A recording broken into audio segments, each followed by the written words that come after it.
자, 이제 오늘의 이제 세 번째 시간이 되겠고요. 교재는 237쪽 보칙인데요. 보칙은 업무 위탁, 포상금, 수수료 세 가지의 조문이 있어요. 구체적으로 이제 구체적인 내용을 238쪽 업무 위탁부터 보도록 하겠습니다. 238쪽 보세요. 네. 보칙 중에서도 첫 번째가 업무 위탁입니다. 업무라는 것은 국가가 해야 될 업무를 다른 기관에 하청 주는 것을 업무 위탁이라고 해요. 그러면 업무를 위탁하는 사람은 아무래도 이제 국가기관이 되겠죠. 그래서 국토교통부 장관이나 특별시장, 광역시장이나 도지사나 또는 등록관청이 바로 이제 행정관청이 되는데요. 행정관청 자기들이 해야 될 업무를 하청을 줘요. 업무를 누구한테 하청 주냐면 일단 공인중개사 협회, 개공이 만든 지목단체죠. 협회에다가 또는 대통령령에서 정하고 있는 다른 기관에다가 하청을 줄 수 있어요. 근데 어떤 업무를 하청 줄 수 있냐에 따라서 업무 위탁의 내용이 크게 보면 두 가지로 볼 수 있어요. 첫 번째는 교육 업무를 위탁할 수 있어요. 이때 교육은 필수 교육 업무를 위탁할 수 있어요. 즉, 실무 교육 업무를 위탁한다든가 또는 직무 교육 업무를 위탁한다든가 또는 연수 교육 업무를 위탁할 수 있어요. 그렇지만 주의할 것은 부동산 거래 사고 예방을 위한 교육 업무는 위탁 규정이 없습니다. 이와 같이 필수 교육, 즉 반드시 받아야만 중개업계에 들어올 수 있는 실무교육, 직무교육과 실무교육을 받은 개공과 소공이 2년마다 받아야 될 연수교육, 이 필수교육 업무만 위탁할 수 있어요.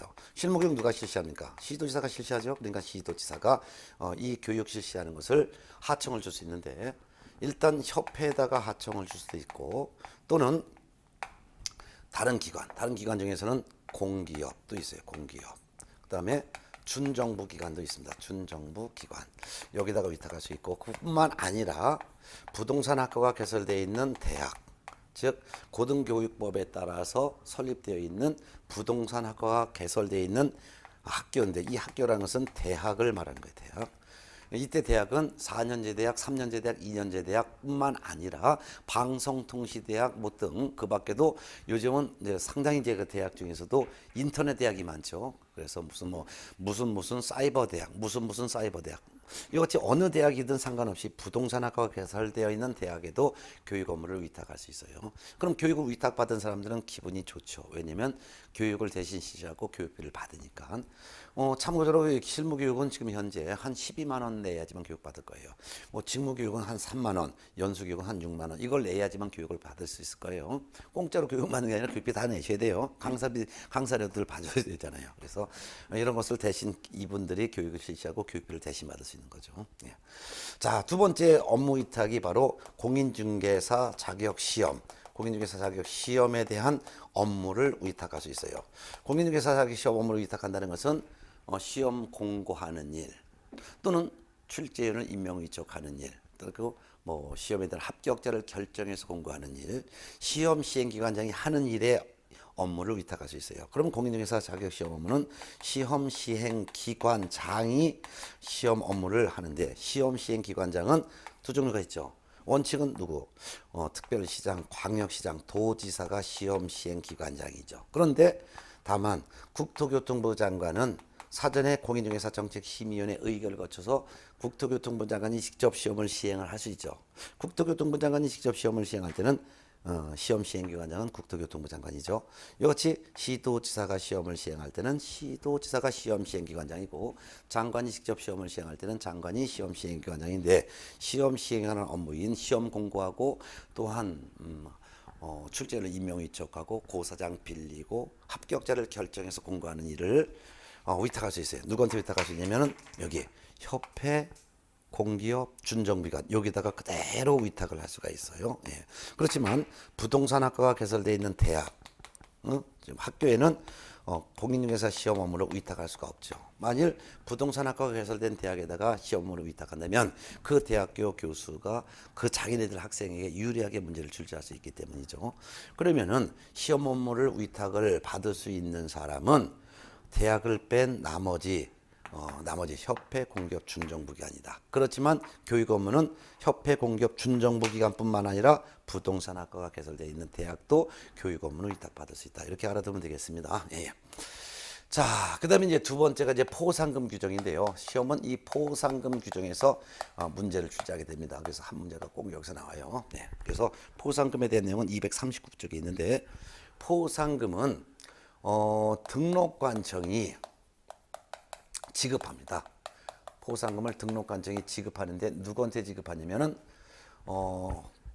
어떤 사람을 등록관청에 가서 신고를 한 사람 또는 수사기관에 가서 고발을 한 사람, 신고거나 고발한 사람에 대해서 등록관청이 포상금을 지급하는데 포상금은 한 건당 50만 원의 포상금을 지급하게 됩니다. 포상금을 50만 원 지급해요. 그럼 어떤 사람을 신고 고발하거나 고발하면 포상금을 주느냐? 그래서 신고 고발의 대상자는 이런 사람이에요. 이런 사람을 신고 고발해야 돼요. 일단 중개사무소 개설 등록을 하지 않고 중개업을 영위하는 자, 이를 우리는 무등록 중개업을 한 자죠. 요 무등록 중개업자를 신고하거나 고발하면 포상금을 주겠다 이거예요. 두 번째는 거짓 그 밖에 부정한 방법으로 중개사무소 개설 등록을 한 자를 신고 고발해도 포상금을 주겠다. 그다음에 이제 세 번째가 나와 있는데요. 이는 증인데요. 증은 중개사무소 개설 등록증 또는 공인중개사 자격증을 양도한 자를 신고하거나 또는 양수 받은 자를 신고 고발을 한 경우에도 포상금을 주겠다 이거예요.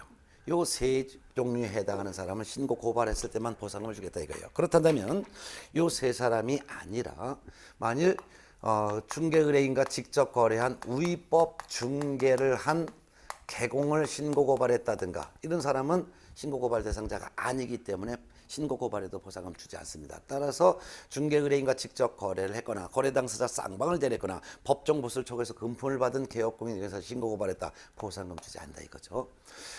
거짓 그 밖에 부정한 방법으로 공인중개사 자격을 취득한 자를 신고 고발했다. 이런 경우에도 포상금 지급하지 않습니다. 예.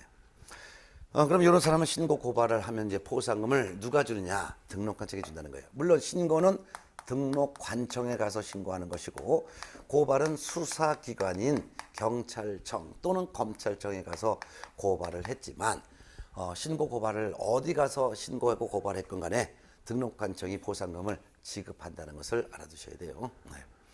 자, 근데 이 포상금을 한 건당 50만 원 준다 그랬어요.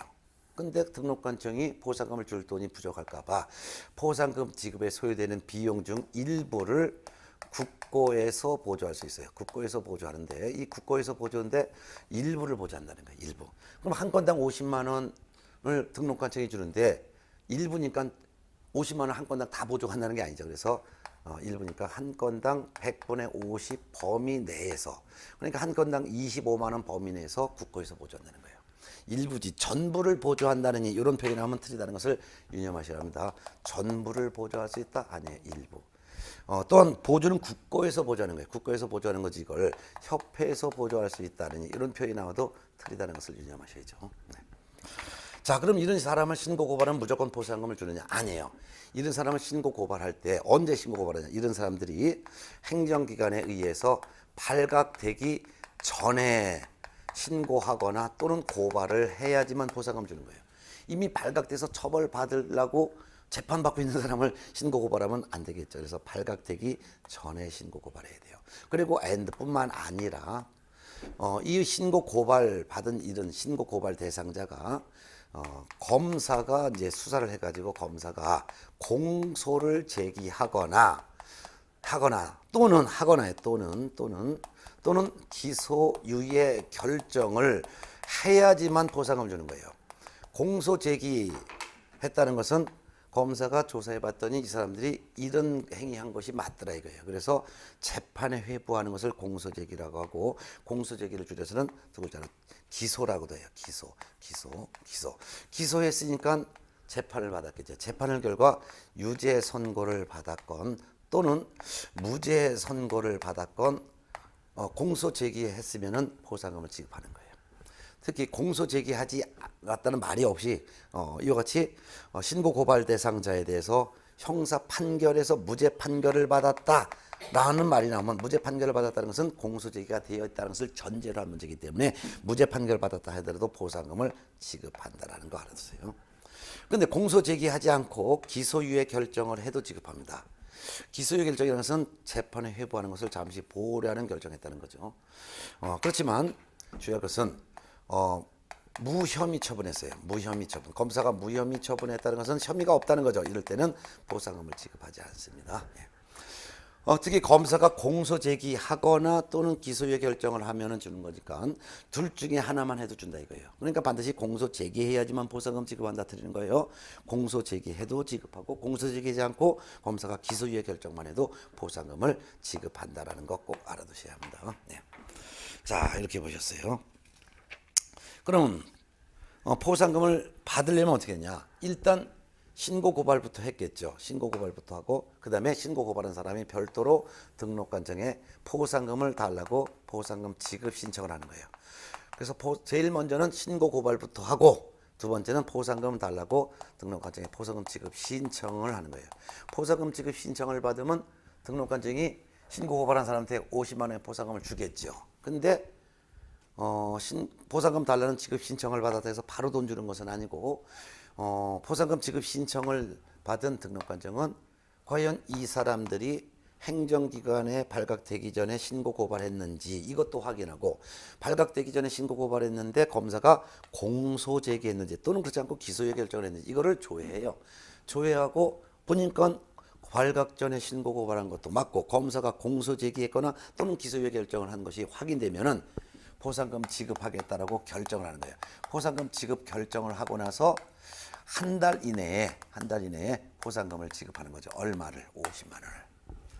그런데 신고한 사람이 A야. 그럼 A한테 신고 주겠죠. 얘들이 만약 얘 사람들이 B라는 사람이면 A가 B를 신고 고발했다. 그러면 A에게 등록관청이 50만 원 준다 이거예요. 근데 문제는 하나의 사건에 대해서 2인 이상이 공동 신고할 수 있죠.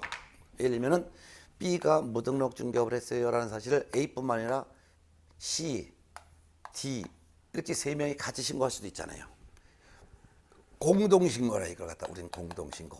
공동 신고했을 때는 50만 원을 균등하게 배분하여 지급하는 거예요. 그래서 50만 원을 똑같이 셋으로 나눠준다 이거죠. 그런데 단 포상금 지급을 받을 공동 신고한 사람이 포상금에 대한 배분 방법에 대해서 미리 합의했다면 합의에 따라서 지급하는 거예요. 근데 배분 방법에 대해서 합의하지 않았으면 이때는 균등하게 배분.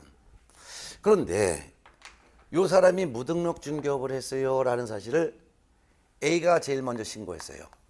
그리고 나서 좀 지나서 B는 또 별도로 아니 C라는 사람이 또 이 사람 무등록 중개업했어요라고 별도로 신고했네. 그다음에 또 한 하루 지나서 이번에는 D라는 사람도 요 사람이 무등록 중개업을 했대요라고 신고 고발했어요.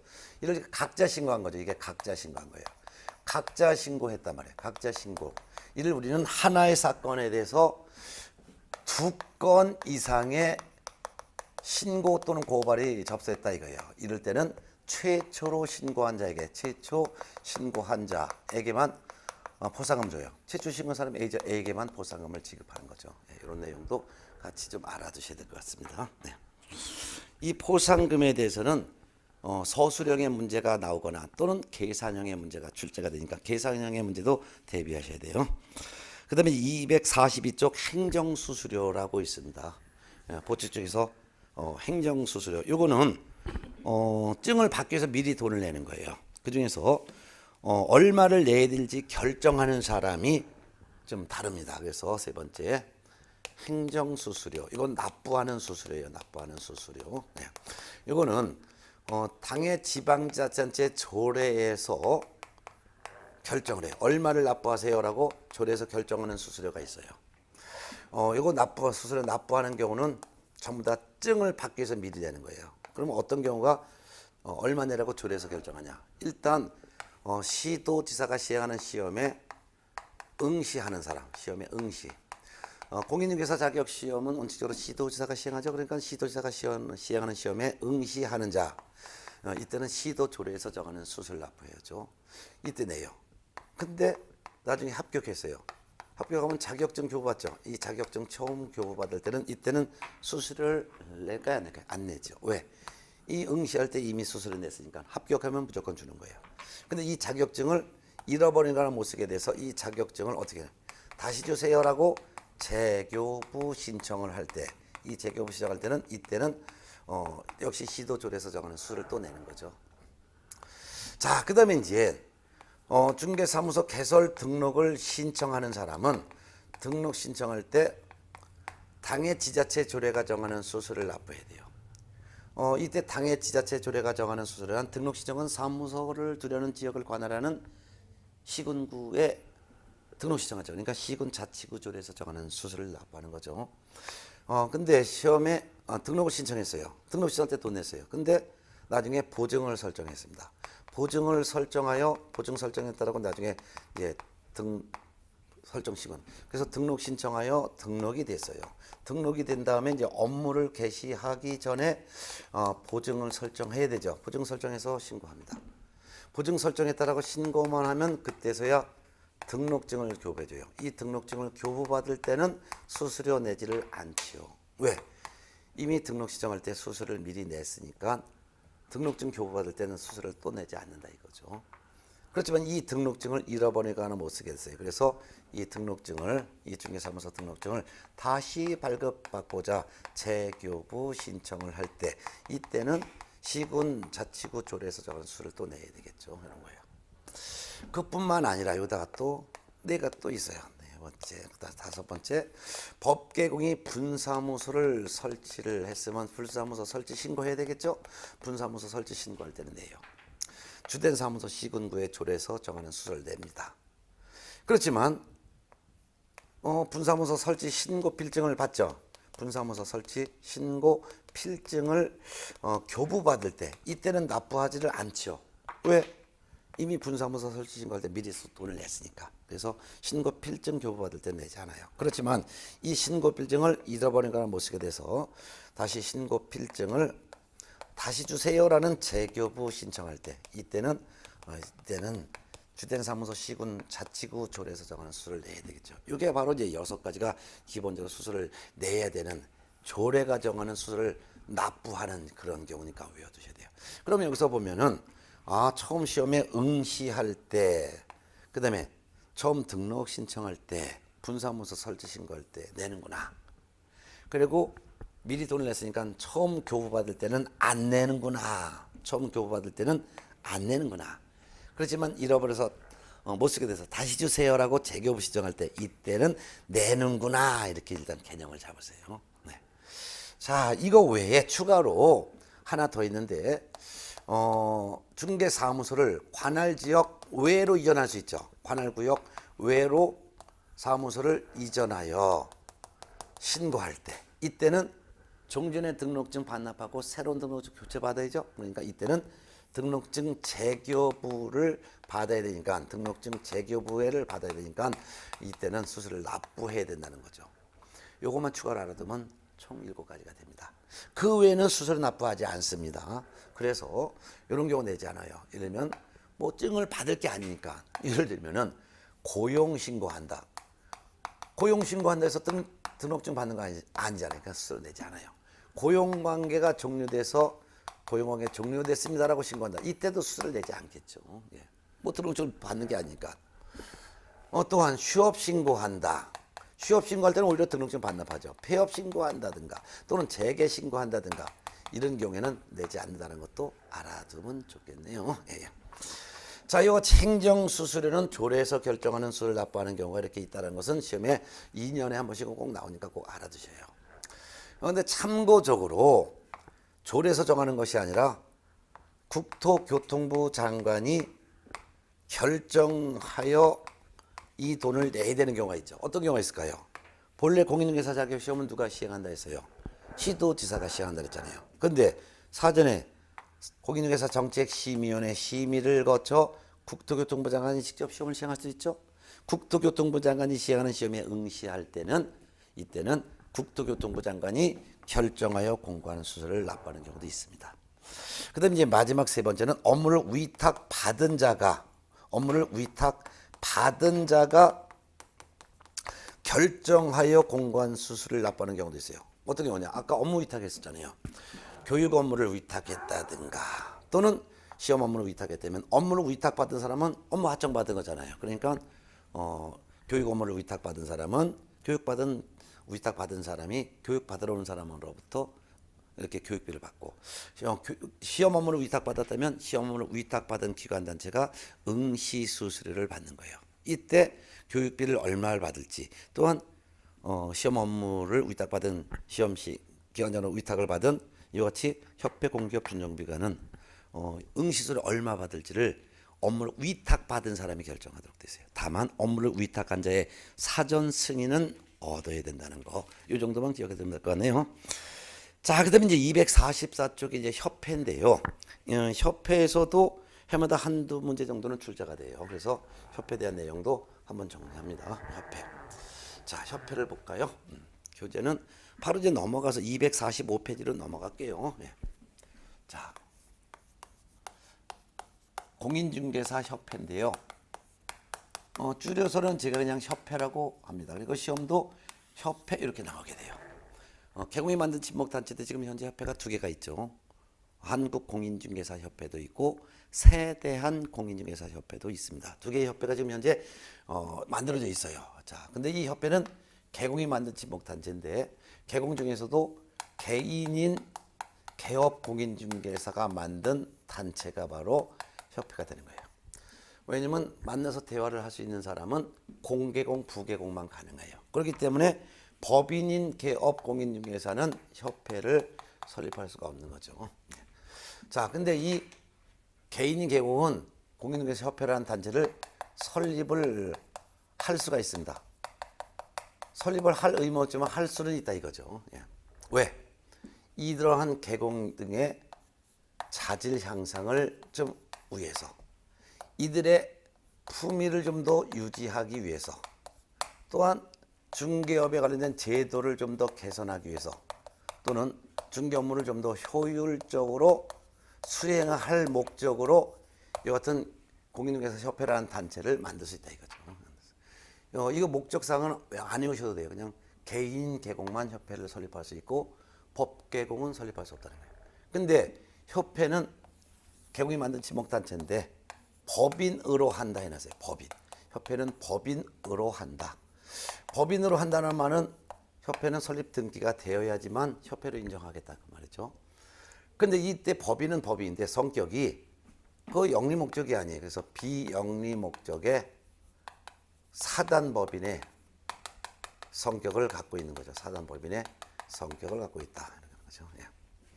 그러니까 공인중개사법에 규정된 것 외에는 민법 중에서도 사단법인에 관한 규정, 이게 적용되는 거예요. 이게 준용된다는 말이나 적용된다는 말이 같은 말이에요. 그래서 공인중개사법 규정이 없는 내용은 민법 중에서도 사단법인에 관한 규정이 적용된다. 이런 것들 알아두면 되겠죠.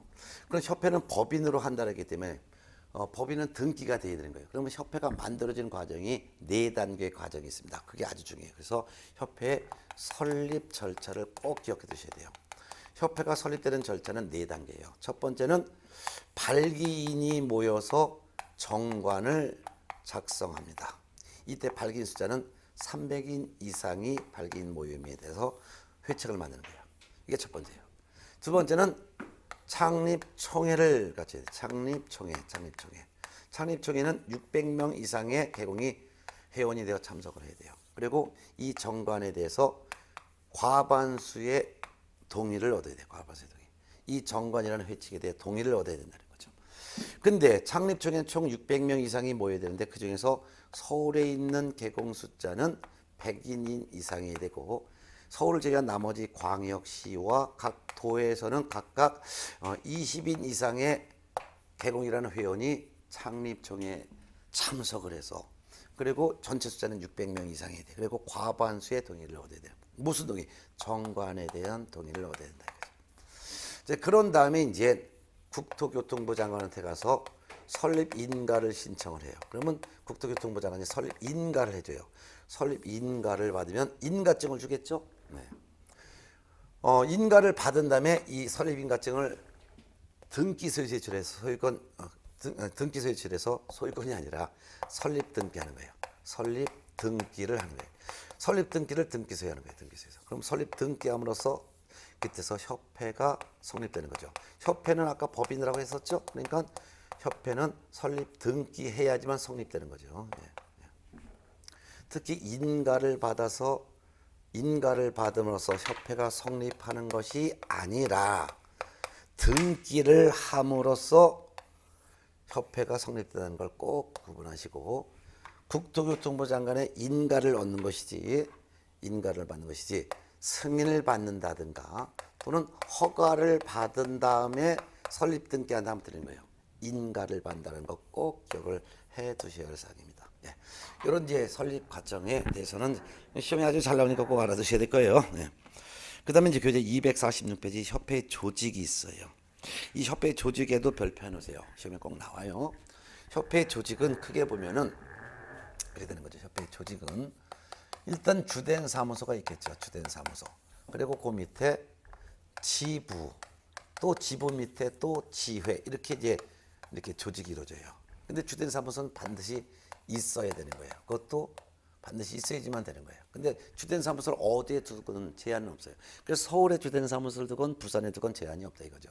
그렇지만 특별시, 광시, 도에는 지부를 둘 수 있어요. 둘 수 있다는 것은 둬도 되고 두지 않아도 되는 거예요. 그리고 시도 산하에 뜨면 시, 군, 구가 있죠. 이때 시, 군, 구에서 시는 구가 설치되어 있지 아니한 시를 말하는 거예요. 그 다음에 군지역 또는 구지역에다가 지부를 둘 수도 있다. 둘 수도 있다. 특히 시도의 지부를 시군계 지회, 실수했네요. 지회를 둘 수 있는 거예요. 시도의 지부지, 시도의 지회를 하면 틀린 거예요. 시군구의 지회지, 지부해도 들다는 거, 이거 꼭 알아두셔야 돼요. 둘 수 있다는 것은 둘 의무는 없지만 있다는 거예요. 둘 수는 있지만 둘 의무는 없다는 거예요. 근데 만일 지부를 뒀다면 지부를 둔 다음에 시도지사에게 신고는 해야 되는 것이고, 지회를 설치했으면 등록관청에 신고는 나중에 해야 된다는 거예요. 그래서 등록관청에 신고는 하라. 지부를 설치한 사실은 누구한테? 시도지사에게 신고. 지회를 설치한 사실은 신고는 누구한테? 등록관청에 신고해야 된다는 말 알아두세요. 자, 그 밑에 총회의 의결 사항이 있어요. 총회 의결 내용은 지체 없이 보고해야 된다는 것도 별표 놓으세요. 네. 국토교통부 장관에게 지체 없이 보고해라. 그 다음에 4번 협회 업무가 있는데, 협회 업무는 고유 업무, 수탁 업무로 나눠져 있어요. 이 고유 업무는 외울 필요는 없고 협회 설립 목적 달성을 위해서 필요한 업무는 다 할 수 있다는 거. 수탁 업무는 협회가 아까 협회가 시도지사로부터 위탁받아서 교육 업무를 실시할 수도 있고, 또한 협회는 시험 시행기관장으로부터 시험 업무도 위탁받을 수 있다고 했었죠. 네, 그런 거였습니다. 그 중에서 247페이지 협회 업무 중에서도 수탁 업무, 고유 업무 중에서 수탁 업무에서 별도로 한 문제를 내요. 협회에서는 이제 두 문제가 나온다면 지금까지 설명드린 내용에서 한 문제, 그 다음에 고유 업무 중에서도 수탁 업무에서 한 문제, 이렇게 출제가 됩니다. 그래서 저기 협회 공제사업 업무에서 한 문제를 내요. 공제사업. 공제사업에 대해서는 그냥 책으로 한번 정리해 드릴게요. 중요한 것만 그냥 이해해 두시면 될 것 같아요. 그 중에서 공제사업의 임의성. 협회는 개업 공인중개사의 손해배상 책임을 보장하기 위해서 공제사업, 즉 보험사업이죠, 할 수가 있습니다. 할 의무는 없지만 할 수 있다 이거예요. 근데 반가로 2번 공제사업의 범위는 두 가지예요. 하나는 손해배상 책임을 보장하기 위해서 공제기금을 조성하고, 또한 조성된 공제기금을 통해서 공제금으로 배상하는 사업, 쉽게 해서 보험료 받아서 보험금 지급하는 사업을 말하는 거죠. 두 번째는 공제사업에 부대되는 업무로서 공제규정에서 정하는 업무도 할 수 있습니다. 따라서 시험지문상에 협회 공제사업의 범위는 손해배상 책임을 보장하기 위한 공제기금의 조성 및 공제금 지급에 한한다 하면 틀린 거죠. 그뿐만 아니라 또 있다 이거잖아요. 공제 규정에서 정하는 부대 업무도 할 수 있다는 거. 그다음에 이제 공제 규정, 보험 약관이죠. 공제 규정, 협회가 공제 사업하려면 보험 약관을 말하는데, 공제 규정을 제정하여 장관의 승인을 얻어야 하고, 공제 규정을 변경하고자 할 때도 미리 장관 승인을 얻어야 된다는 거, 미리 승인 얻는다는 거 꼭 기억하세요. 넘어갑니다. 그럼 공제 규정에 들어가는 내용 248쪽에 있는데요. 보험 약관에 들어갈 내용은 뭐 공제 사업의 범위는 이러하다는, 또는 공제 계약을 체결할 때는 이렇게 해야 된다는 거, 공제료를 얼마 내고 공제금으로 배상해 주는데 나중에 구상권 들어간다는 거, 뭐 이런 것들이 바로 이제 공제 규정의 내용이죠. 그 중에서도 박스에서 1번 공제 계약의 내용으로서 이러이러한 경우에 협회가 공제 책임을 지겠다라는 내용이 약관에 들어가 있어야 돼요. 그리고 책임지다는 것은 공제금으로 배상한다는 말이고, 그다음에 그 대신 공제료를 내야 된다는 거죠. 그리고 공제금은 공제 기간 중에 발생한 사고에 대해서 책임지겠다는 건데, 어떻게 구상권이 들어간다는지 이런 내용을 들어가는 거죠. 특히 공제료를 얼마 받을지를 공제 규정에 정하는데 공제료는 공제사고 발생률과 또는 서울보증보험회사가 받고 있는 보증보험료 이런 것을 종합적으로 고려하여 협회의 공제료가 정해집니다. 그 다음에 회계 기준이 있죠. 협회가 공제료를 받았을 때 이 공제료를 가지고 개공의 손해배상 책임을 대신 배상해주는 손해배상기금으로도 운영하고 또 일부는 개공의 복지기금으로 운영하는데 손해배상기금과 복지기금 이 둘로 이렇게 구분해서 세부 기준을 별도로 정하도록 되어 있습니다. 그 다음에 세 번째 책임준비금의 적립비율도 정해놔야 되는데 책임준비금 적립비율은 공제료 받은 수입액의 100분의 10 이상을 정해야 됩니다. 시험에 꼭 나오니까 알아두셔야 돼요. 공제료 수입액의 100분의 10 이상. 자, 그 다음에 이제 공제사업의 관리 및 책임준비금 전용을 봅니다. 그것도 별표하세요. 협회는 공제사업을 다른 회계와는 구분하여 별도의 회계로 관리해야 되고 또한 책임준비금을 다른 용도로 사용하고자 하는 때는 미리 국토교통부 장관 승인 얻어야 됩니다. 그 다음에 재무 건전성 유지해야 되는데 재무 건전성 중에서도 특히 밑에서 두 번째 줄 지급 여력 비율은 100분의 100 이상 유지해야 된다는 거 꼭 기억하세요. 100분의 100 이상 유지해요. 네. 별표 놓으세요. 자, 그 다음에 이제 오른쪽에 249쪽 한 8번째 줄 보면 동그라미 5번 운용실적 공시 거기다 별표하세요. 운용실적 공시한다는 것은 1년간 공제료 얼마 받아서 공제금으로 얼마 배상하고 책임준비금으로 얼마 적립해놓고 지금 남아있는 잔액이 얼마다라고 하는 1년간의 운용실적 즉 사업실적을 알리라 이거예요. 어디에다가 일간신문 또는 협회신문 등을 통해서 공제계약을 체결한 개공에게 알려라 이거예요. 언제 알리느냐? 회계년도 종료 후 3월 이내 회계년도 종료 후 3월 이내에 알려라 이거예요. 어떻게? 일간신문 또는 협회신문을 통해서 공시하라 이거예요. 공시하고 끝나는 게 아니에요. 협회 인터넷 홈페이지에 게시까지도 해야 됩니다. 그 다음에 이제 동그라미 6번 공제사업의 검사도 별표했어요. 공제사업의 검사라는 것은 회계장부 검사라고 했었죠. 그래서 회계장부 검사를 말하는데 금융감독원장이 합니다. 다만 금융감독원장은 지 맘대로 하는 것이 아니라 사전에 국토교통부 장관의 요청이 있는 경우에 한해서 금융감독원장이 공제사업에 관한 검사할 수 있습니다. 그 다음에 이제 7 개선명령 등 조치라고 했어요. 개선명령 등 조치라는 것은 공제사업은 협회가 공제사업을 제대로 운영하지 않았을 때 잘해봐라 라고 국토교통부 장관이 시정명령, 개선명령 등을 할 수 있다. 그 말이 되겠습니다. 넘어가겠습니다. 그 다음에 이제 교재 250쪽의 꼭대기에 공제사업 운영위원회가 있습니다. 협회가 공제료를 받아서 흥청망청 쓸까봐 감독하기 위해서 운영위원회가 꼭 있어야 되는 거예요. 읽어보겠습니다. 설치, 공제사업에 관한 사항을 심의하고 업무 집행을 감독하기 위해서 협회에 운영위원회를 둔다. 반드시 둔다 이거예요. 둔다. 근데 어떻게 구성과 운영은 어떻게 되는지는 대통령령으로 정한다. 그 다음에 니은번 심의 및 감독사항 이거는 뭐 외우지는 안 하셔도 돼요. 협회 공제사업에 관련된 모든 사항을 심의하고 감독합니다. 따라서 1번 사업 계획 운영 관리에 대한 기본 방침도 심의하고 감독하고 2번 예산 결산도 제대로 집행되고 있는지도 감독하고 3번 차입금에 대해서도 감독하고 4번 주요 예산 집행에 대해서 제대로 집행이 되고 있는지도 감독하고 5번 공제약관 이게 바로 보험약관이에요. 공제약관 공제규정의 변경 공제와 관련된 내부 규정을 제정하거나 개정하거나 폐지를 할 필요성이 있는지 이것도 감독, 검사, 심의하고 6번 공제금, 공제기금, 공제료, 요율에 대한 사항도 적정한지 심의하고 7번 협회 약관 즉 정관에서 정하는 업무도 약관이 제대로 됐는지 이것도 심의하고 그 밖에도 8번 위원장이 필요하다고 인정하여 회의에 붙이는 사항도 뭐 심의하고 감독한다 이거죠. 그러면 이거는 시험에 나오지도 않아요. 그냥 협회 공제사업과 관련된 모든 업무를 심의하고 감독을 하기 위해서 협회 산하에 협회 안에다 협회에다가 협회의 운영위원회를 둔다. 이걸 국토교통부의 운영위원회를 둔다 하면 들리는 거예요. 협회의 운영위원회를 둔다라고 했었죠. 네. 자 구성을 봅니다. 구성 위원 우연, 운영위원회 위원은 협회 임원, 중개업, 법률, 회계, 금융, 보험, 부동산 분야의 전문가, 관계 공무원 및 그 밖에도 중개업에 관련된 이해관계자로 구성하되 그 위원 숫자는 19명 이내로 구성합니다. 19명 이내로 구성한다.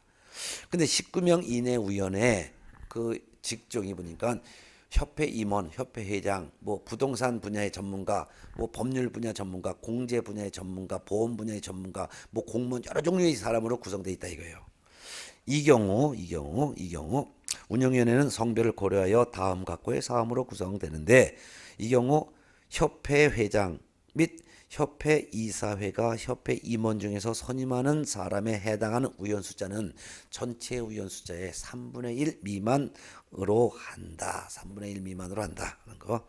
그 밑에는 이제 협회 위원이 될 수 있는 사람 쭉 나와 있는데 이걸 외우지도 않고 볼 필요도 없고 그냥 누구든지 협회 공제 사업의 운영위원회 위원은 다 될 수 있다. 그 이유가 뭐 누구든지 다 될 수 있는 게 하물며 협회 회장 임원도 공제사업 운영의 위원이 될 수 있으니 특별한 제한이 없다. 따라서 협회 공무원, 회장, 협회 이사회가 추천한 사람, 그 밖에도 다른 국토교통부 장관의 승인을 얻어서 다른 데서 추천하는 사람, 뭐 가번, 대학 등에서 있는 사람, 또는 뭐 법률 분야, 금융 분야, 보험 분야에 전공한 사람, 변호사, 회계사, 그 밖에도 뭐 금융감독원 또는 금융기관의 임원직에 있거나 있었던 사람, 뭐 그다음에 공제사업 관련한 업무를 했거나 학식 경험이 풍부한 사람, 별의별 사람 뭐 다 들어간다 이거예요. 그러니까 운영위원회 위원은 어떤 사람으로 될 수 있느냐는 문제가 나오면은 다 될 수 있다 이렇게 보면 되는 거죠.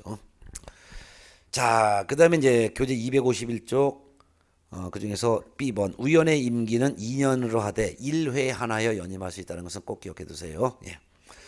그다음에 보궐위원회 임기는 전임자 임기에 남은 기간으로 합니다. 네. 그거 좀 알아두시고. 그다음에 10번 위원장과 부위원장 간사 있는데 위원회는 위원장과 부위원장을 각각 한 명 두는데 위원장과 부위원장은 위원 중에서 투표합니다. 즉 호선한다. 그다음에 이제 위원회 위원장은 운영위원회 회의를 소집하며 그 의장이 된다. 위원회 부위원장은 밑주세요. 부위원장은 위원장을 보좌하며 위원장이 부득이한 사유로 직무를 수행할 수 없을 때는 그 직무를 부위원장이 대행한다. 이 정도만 알아두면 되겠습니다. 그 다음에 리얼번 회의를 봅니다. 회의는 제적의원 과반수의 출석으로 개의하고 출석의원 과반수의 찬성으로 심의사항을 의결합니다. 그 다음에 이제 9번 임원에 대한 제재가 있어요. 임원에 대한 제재는 과태료인데요. 징계 해임도 요구할 수 있습니다. 자, 그래서 임원에 대한 제재 한번 볼까요? 국토교통부 장관은 협회 임원이 다음 각호의 어느 하나에 해당하여 공제사업을 건전하게 운영하지 못할 우려가 있는 경우에는 그 임원에 대하여 징계나 해임을 요구하거나 또는 그 위반 행위를 시정하도록 시정명령도 할 수 있습니다라고 하면 되겠네요. 그 정도만 알아두세요. 그래서 협회 임원이 공제사업 운영을 제대로 하지 않았을 때는 그 임원을 징계하도록 또는 해임하도록 요구할 수도 있고 시정조치를 위반 행위를 시정하도록 시정조치하도록 할 수도 있다. 그 말이 되겠습니다. 자, 그 다음에 252쪽 5번 협회에 대한 지도감독이에요. 감독상 명령인데요. 국토교통부 장관이 협회에 대해서 즉 협회하면 주된 사무소를 포함하여 지부, 지회에 대하여 업무에 관한 사항을 보고하게 하거나 자료 제출 그 밖에 필요한 명령도 할 수 있고 그 밖에 관계 공무원을 협회 사무소에 출입하게 하여 조사 검사할 수도 있습니다. 특히 증표 제시라는 게 있어요. 양가로 2번 협회 사무소에 출입하여 조사하고 검사하는 공무원은 증표를 지니고 이를 상대방에게 내보여야 됩니다. 이때 증표라는 것은 공무원 신분증과 협회를 조사한다는 조사검사증명서를 말합니다. 협회 조사검사증명서는 바로 오른쪽 253쪽에 있습니다. 그래서 공무원 신분증도 보여주고 협회에 들이닥쳐서 조사한다는 조사검사증명서도 같이 보여주라 이거죠. 네. 그 다음에 이제 마지막 번이 6. 협회에 대한 제재인데요. 협회된 제재는 이제 과태료 제재가 있습니다. 과태료는 국토교통부 장관이 500만 원 이하의 과태료를 부과하는 경우가 있는데요. 이걸 외우려고 노력하지 말고 큰 1, 2, 3번에 대해서 밑줄 치시기 바랍니다. 1번 감독상 명령 위반한 경우에서 감자의 동그라미. 즉 감독상 명령 위반했다는 것은 업무 보고 자료 제출 명령을 받고도 자료를 제출하지 않거나 보고하지 않거나 거짓 보고 제출한 경우, 또는 공무원이 협회 사무소에 출입하여 조사 검사하는 것을 못하게 방해하거나 또는 기피하는 경우를 말하는 것을 합쳐서 우리는 감독상 명령 위반했다. 그러면 국토교통부 장관이 협회에 대해서 500만 원 이하의 과태료 부과한다 그 말이고요. 두 번째 2번 시정명령 등 조치를 위반한 경우 밑을 치고 시정에서 시자에 동그라미 하세요. 즉 공제사업을 제대로 운영하지 못하면은 국토교통부 장관이 협회에 대해서 공제사업에 대한 시정해라 개선하라 시정명령 개선명령 할 수도 있고, 또한 협회 임원에 대한 징계해라 해임하라 요구할 수도 있고, 위반 행위를 시정할 것을 명령할 수도 있죠. 이것이 시정조치 개선조치 명령 또는 임원에 대한 징계 해임 명령을 따르지 않은 협회에 대해서는 500만 원 이하의 과태료를 처합니다. 그 다음에 이제 3번 운용실적 공시하지 않으냐는 경우 밑을 치고 운용실적에서 용자에 동그라미 하세요. 1년간의 사업실적을 회계연도 종료 후 3월 이내 공시하지 않았을 때를 말합니다. 그래서 감시용 감독상 명령을 위반한 경우, 시정조치 개선조치 명령 등을 따르지 않은 경우, 용 운용실적 공시하지 않은 경우, 이 경우에 500만 원 이하의 과태료에 처한다. 이렇게 보면 되겠습니다. 이렇게 했고요. 여기까지가 이제 공인중개사 법령에 대한 일반적인 내용입니다. 이제 다음 시간에는 258쪽 지도감독 행정처분과 벌칙하겠는데요. 지도감독 및 행정처분은 공인중개사 법령을 위반한 자에 대해서 제재를 가하는데 그 제재사항을 따로 묶은 파트가 지도감독 및 행정처분 벌칙입니다. 그래서 특히 행정처분 중에서도 개공에 대해서 등록 과정이 어떤 경우에는 등록을 취소해야 되고 어떤 경우에는 등록을 취소할 수 있으며 어떤 경우에는 업무 정지를 할 수 있으며, 또한 공인중개사 자격 취소를 어떤 경우에 해야 되는지, 자격정 처분은 언제 할 수 있는지, 이런 내용을 다 암기를 지금쯤이면 되어 있을 텐데, 암기가 되어 있는 것을 다음 시간에 같이 적어 한번 정리하시기 바랍니다. 이 행정처분과 벌칙에서는 적게 나올 때는 4문제가 나오고 많이 나올 때는 8문제가 나오기도 하는데, 행정처분 벌칙은 기본적으로 암기가 되어 있어야 되는 거예요. 최소한도 그걸 암기가 되어 있으면 4문제 내지 6문제는 맞추는 것이고, 처분사항을 못 내오면은 그냥 전부 다 틀리는 거니까, 공인중개사법령은 내용은 쉽지만 암기를 다 해야 된다는 그런 좀 어려운 점이 있어요. 그래서 암기만 하면 다 맞히니까 다음 시간에 한번 정리하도록 하겠습니다. 오늘 여기까지 할까요? 고맙습니다.